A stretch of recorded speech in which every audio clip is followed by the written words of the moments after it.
தனியரசு 4 பேர் பேசினதையும் கேட்டீங்க. அண்ணாமலை மாற்றப்பட போகிறார்னு வரக்கூடிய செய்தியை தனியரசு எப்படி பார்க்கிறார், கொங்கு மண்டலம் எப்படி பார்க்கிறது, மேற்கு மண்டலம் எப்படி பார்க்கிறது? 3 தனித்தனி கொஸ்டின்.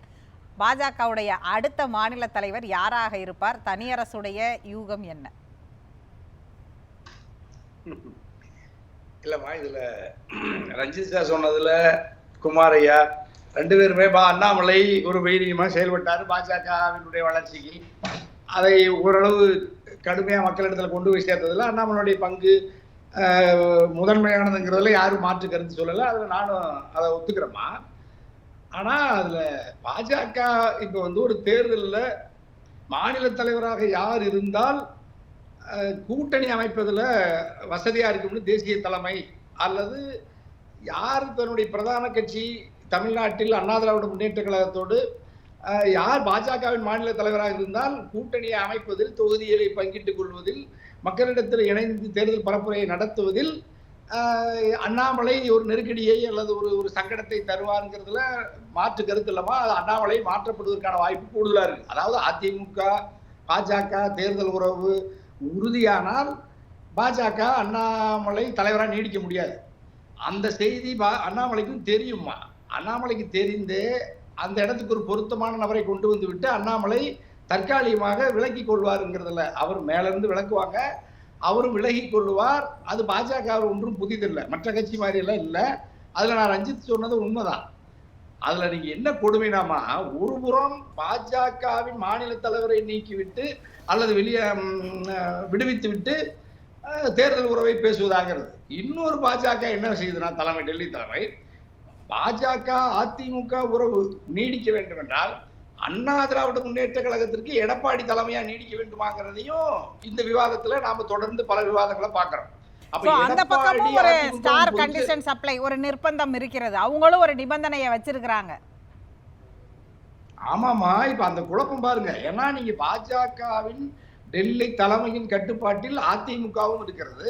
அதிமுகவில் இருக்கிற எல்லா முகமைகளும் அதிமுகவின் அரவணைப்பு, அதாவது பாஜகவின் அரவணைப்பில், பாதுகாப்பில், வழிகாட்டுதலில் இயங்குகிறார்கள். எடப்பாடியும் அப்படியே இயங்குகிறார். அவர்களை பொறுத்தவரை பாஜகவும் அண்ணாமலையும் அதிமுகவும் எடப்பாடியும் அவர்கள் ஒரே ஒரு குடும்ப பிள்ளைகளாத்தான் பாஜக தலைமை பார்க்குது. அப்ப என்னன்னா, இந்த ரெண்டு பேருமே எடப்பாடியும் அண்ணாமலையும் இணைந்து தேர்தலை சந்திப்பதில் அவர்களுக்குள்ள தனிப்பட்ட ஈகோ ஒரு சிக்கல் நெருக்கடி ஏற்படும்னா, ஒன்று அண்ணாமலை மாற்றணும் அல்லது அதிமுகவினுடைய தலைமையிலிருந்து எடப்பாடியை நீக்கிட்டு அந்த இடத்துக்கு பொருத்தமான ஆளை கொண்டு வரணும். இப்போ அந்த 2 விவாதமுமே பேரலா போகுது. இப்போ நம்ம பல நாள் பார்த்துட்டு, இப்போ கூட சமீபத்தில் செங்கோட்டையன் பொதுச் செயலாளராவார், அதிமுகவின் இரட்டை இலை சின்னம் அவருக்கு போகும், எடப்பாடி வெளியேற்றப்படுவார், இந்த செய்தியையும் கொண்டு போறாங்க. அப்ப பாஜக என்ன செய்யுது, தன்னுடைய கட்சிக்கு பாஜக மாநில தலைவரா அவர் அண்ணாமலை நீடிக்கணுமா வேண்டாமாங்கிறதையும் பரிசீலிக்கிறாங்க. அதிமுகவின் எடப்பாடி பொதுச் செயலாளராக நீடிக்க வேண்டுமா இல்லையான்னு பரிசீலிக்கிறாங்க.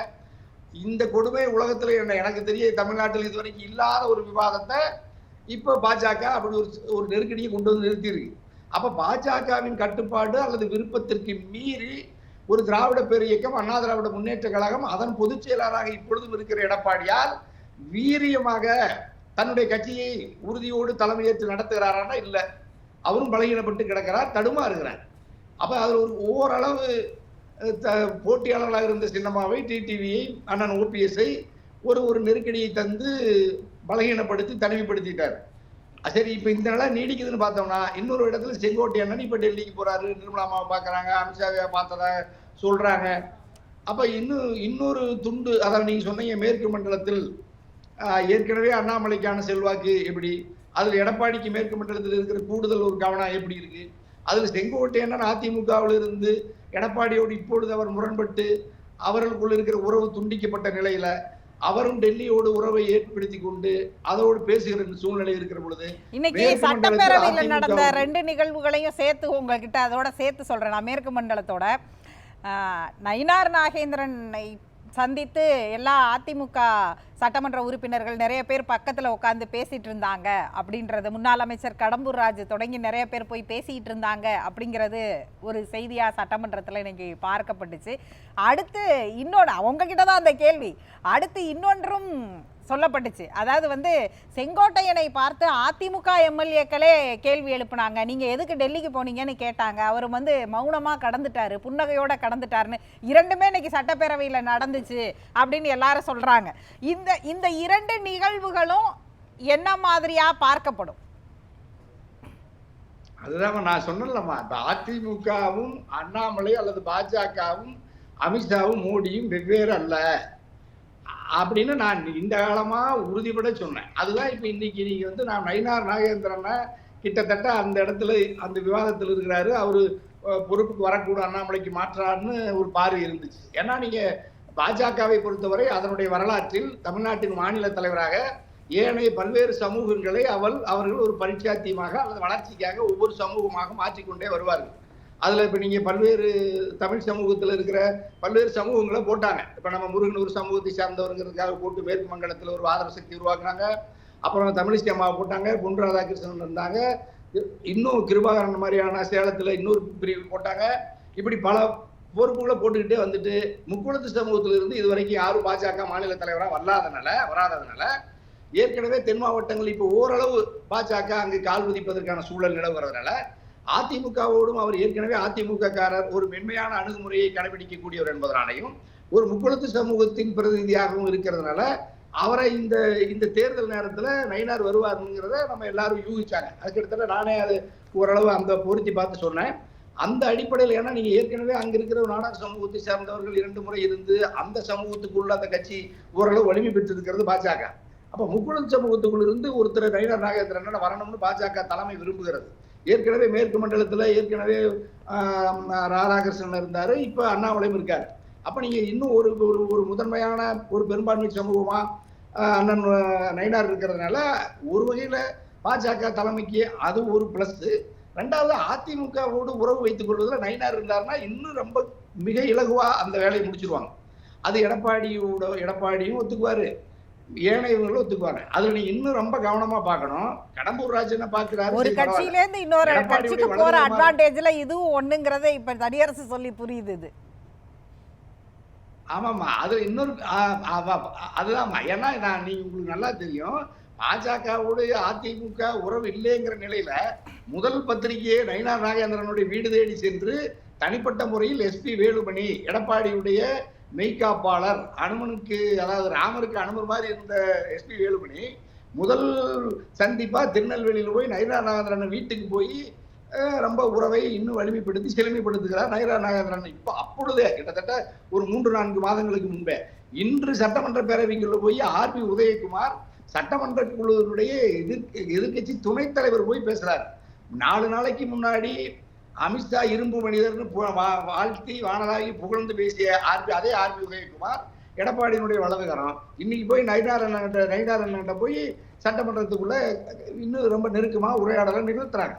அப்ப கிட்டத்தட்ட திரைக்கு பின்னாடி எடப்பாடி விரும்பினாலும் விரும்பாவிட்டாலும் அதிமுகவும் பாஜகவும், அதாவது அண்ணாமலைக்கும் எடப்பாடிக்கும் உறவு சரியில்லைனாலும் பாஜகவில் இருக்கிற 99 விழுக்காடு பேரும் இல்ல. நீங்க சொல்றதெல்லாம் பார்த்தா அந்த பக்கம் எப்படி அண்ணாமலைக்கு வந்து மாற்றப்படுவார் அப்படிங்கிற மாதிரி இங்க இபிஎஸ்க்கு அப்படியான ஒரு சூழலையும் இந்த பக்கமும் பாஜகவே உருவாக்குதுன்னு பார்க்கணுமா?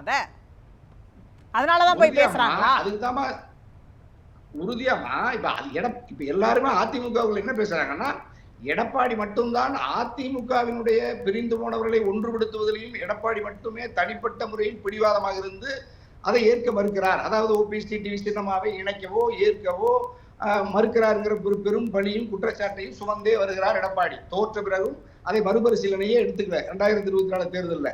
அதற்கு பிறகு பாஜகவோடு தேர்தல் உறவை பராமரிப்பதற்கும் டெல்லி தலைமையோடு மாநில தலைமையோடு பாஜகவினுடைய இதர ஆளுமைகளோடும் தமிழ்நாட்டில் எடப்பாடி தான் பிடிவாதமாக இருந்து இந்த உறவை துண்டித்துக் கொண்டார். ஆகவே நாம் நாடாளுமன்ற தேர்தலில் நடந்து முடிந்த 2024 தோல்வியை சந்திச்சோம். இந்த குற்றச்சாட்டை எடப்பாடி சுமந்து இருக்கிறார். இந்த குற்றச்சாட்டை சொல்லுவதும் அதிமுகவை சார்ந்தவர்கள் தான். அந்த அதிமுகவில் இருக்கிற வேலுமணி ஐயா மாதிரி மேற்கு மண்டலத்தில் இருக்கிற 99 விழுக்காடு அதிமுக நிர்வாகிகளை எடப்பாடியின் மீது இந்த கருத்து தான் சொல்றாங்க, குற்றச்சாட்டா சொல்றாங்க. அப்ப எடப்பாடி கடுமையான நெருக்கடியில், அண்ணாமலைக்கு ஒரு நெருக்கடி இருக்கிறது. அது அவர் வெறும் 3 ஆண்டுகளுக்கு முன்பு அரசியலுக்கு வந்தார், பாஜகவில் இன்னைக்கு இருப்பார், இன்னொரு பொறுப்புக்கு போவார், அல்லது என்ன வேணா நடக்கலாம். ஆனா எடப்பாடி மாதிரி ஒரு நீண்ட கால அதிமுகவில் பயணித்து பொதுச் செயலாளராகவே இருந்து முதலமைச்சராக இருந்து அவருக்கே இப்படி ஒரு நெருக்கடியை கொண்டு வந்து பாஜக நிறுத்துது. அதுல இன்னும் கூடுதல் நெருக்கடியா தான் இன்னைக்கு நம்ம செங்கோட்டையனை அவங்க டெல்லிக்கு அரவணைக்கிறது, ஒய் பிரிவு மாதிரியான ஒரு செய்தியை பரப்புறது, மேற்கு மண்டலத்தில் இருந்த எடப்பாடியினுடைய அந்த தனிப்பட்ட செல்வாக்கை செங்கோட்டையனின் வழியாக பலகீனப்படுத்துவது. அப்ப நீங்க செங்கோட்டையனை இன்னைக்கு வரைக்கும் எடப்பாடியால ஒழுங்குபடுத்த முடியல.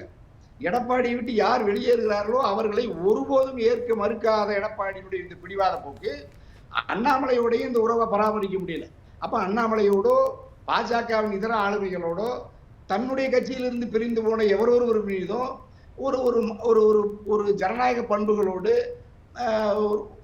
இணக்கமான ஒரு நல்லுறவை பேணுவதில் தன்னுடைய கட்சிக்குள்ளேயும் அதை பராமரிக்க முடியாத எடப்பாடி, கூட்டணி கட்சிக்குள்ளேயும் பராமரிக்க முடியாத எடப்பாடி, எஞ்சி இருந்த தேமுதிக அதையும் அந்த ராஜ்யசபா நெருக்கடியில சகோதரி பிரேமலதா பொதுச் செயலாளர் தேமுதிக அவங்களோடையும் முரண்பட்டு இப்ப அவங்களும் வெளியேறிட்டாங்க. இப்ப அதிமுக தனித்து நிக்குது. அதைத்தான் எங்க டாக்டர் ஸ்ரீதரன் ஐயா திரும்ப திரும்ப சொல்றாரு. என்ன சொல்றாரு? ஐயா, நீ எடப்பாடி தனியா நின்னா தோத்துருவ, விஜய் தனியா நின்னா தோத்துருவ, சீமான் தனியா நின்னா தோத்துருவ, பாஜக தனியா எல்லாருக்கும் மெசேஜ் கொடுக்கறாரா டாக்டர்? அவர் இன்னைக்கு ரொம்ப நடுநிலையா பேசுறாரு. எனக்கு எப்பவுமே எடப்பாடி சாணக்கியர் அவரே வெற்றி வருவாருன்னு சொல்லிட்டு இருக்க டாக்டர் இன்னைக்கு ரொம்ப கவனமா உணர்ந்து வெளிப்படையா உண்மையை சொல்றாரு. என்ன சொல்றாரு? நீங்க எல்லாரும் தனித்தனியா இந்த முழக்கத்தை வச்சீங்கன்னா திமுகவை வீழ்த்த முடியாது. உங்களுக்கு எல்லாத்துக்கும் ஒரே நோக்கம் திமுகவை வீழ்த்துவதென்றால் நீங்க எல்லாரும் முதல்ல ஒன்றுபட்டு உங்களுக்குள்ள சிக்கல்களை கருத்து புறங்களை மறந்து தொகுதிகளை பகிர்ந்து கொண்டால் உங்க கனவு நனவாகும் சொல்றாரு. அதை எடப்பாடி ஏற்கல, அண்ணாமலை ஏற்க மறுக்கிறார், சீமானு ஏற்க மறுக்கிறார், விஜய் ஏற்க மறுக்கிறார். ஏன்னா இந்த 4 பேருமே முதலமைச்சர் கனவுல இருக்காங்க. அண்ணாமலை உட்பட முதலமைச்சர் தலைவரை மாத்த சொல்லுவீங்க போலயே. கிட்டத்தட்ட விஜயே அப்படி ஒரு கனவை இப்ப நீங்க இவ்வளவு நாளா இல்லாத முழக்கத்தை நீங்க தமிழக வெற்றி கழகம் விஜயனுடைய பொதுக்குழு கூட்டத்தில் பார்த்திருப்பீங்க. இதுவரைக்கும் அவரே முதலமைச்சருங்கிற கனவுக்கு கூட ஒரு விவாதத்துக்கு வராதவர் 2026 தமிழக வெற்றி கழகம் தான் ஆட்சி அமைக்கும், டிஎம்கே வெர்சஸ் டிவிகேன்னு சொல்லிவிட்டு அடுத்தது என்ன சொல்றாங்க? இவர் அடுத்த முதலமைச்சர்னு புஷி ஆனந்த் சொல்றாரு, ஆதவர்ஜினா சொல்றாரு. அப்ப கிட்டத்தட்ட அவருக்கும் அப்படி ஒரு ஆசையை ஊட்டி அவர் நான் தான் முதலமைச்சர்னு சொல்றாரு. சீமானு நான் தான் முதலமைச்சர் இருக்கிறாரு, அண்ணாமலை நான் தான் முதலமைச்சர் இருக்கிறாரு, எடப்பாடி நான் தான் முதலமைச்சர் இருக்கிறாரு. இந்த 4 முதலமைச்சர் ஒரு முதலமைச்சர் திமுக ஸ்டாலின் தளபதியை வெளியேற்றுவதற்கு முயற்சி திமுக இயல்பையாக வலிமையாக இருக்கிறது. இவர்கள் பலகீனப்பட்டு கிடக்கிறார்கள்.